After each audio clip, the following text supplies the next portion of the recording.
who join us in the pits where final preparations are in progress for the first race between the German driver Dieter Pallen, who it is rumoured has been trained by no other than Michael Schumacher, and the local racing farmer Derek de Gruchy, who starts as favourite. Locals tell me that it's Derek's experience executing tight turns with his tractor that will be the deciding factor on this very demanding circuit. With only minutes to go before the start of the race, a large crowd of de Gruchy supporters are gathering in the stadium, hoping, I'm sure, for a win from their hero. As expected, Pallen posted the fastest time in practice and will be starting the race in pole position.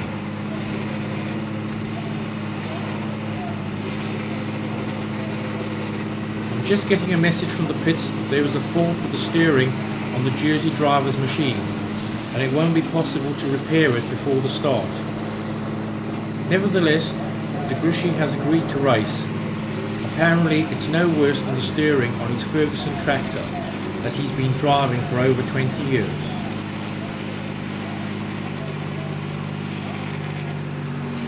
Out of the corner of my commentary box, I can see dark clouds approaching from the north, and the team directors are telling me that according to their weather radar, heavy rain will be falling over the circuit in the next 10 minutes.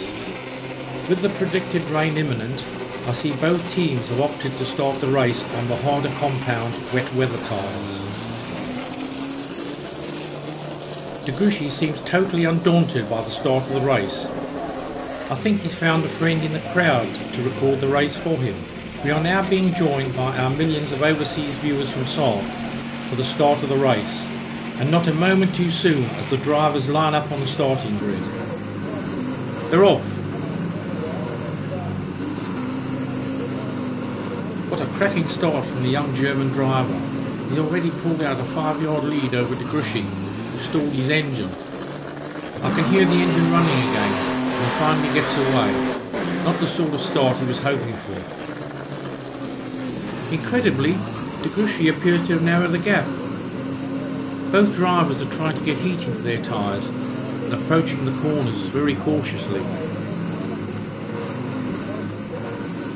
Oh no, the steward's on the track. I think they'll have to deploy the safety car.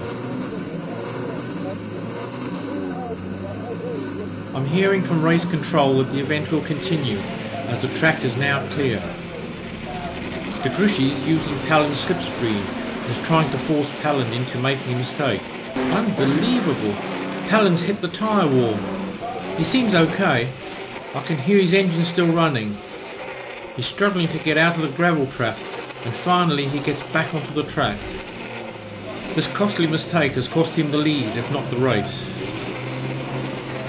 Meanwhile, de Gruchy's making the most of the clear track. He's really flying around the corners. Pallen's really struggling to keep his machine on the track. His nose cone got broken when he went into the tyre wall. His machine appears to be suffering severe understeer.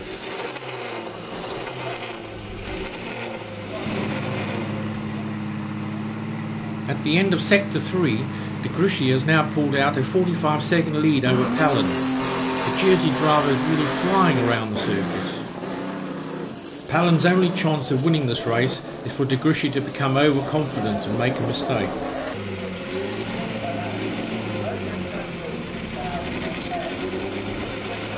As the German driver starts his last lap, de Gruchy's lead is now 60 seconds. I think it's all over for the German driver. The crowd are on their feet cheering home their local hero. He's on his way down the back straight to the finishing line. Oh no, he's going very slowly. What a cruel twist to the superb performance. He stopped.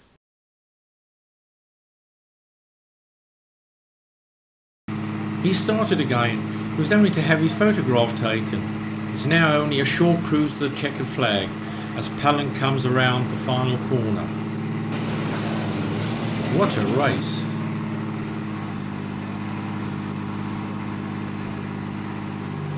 With that, I return you to the studio.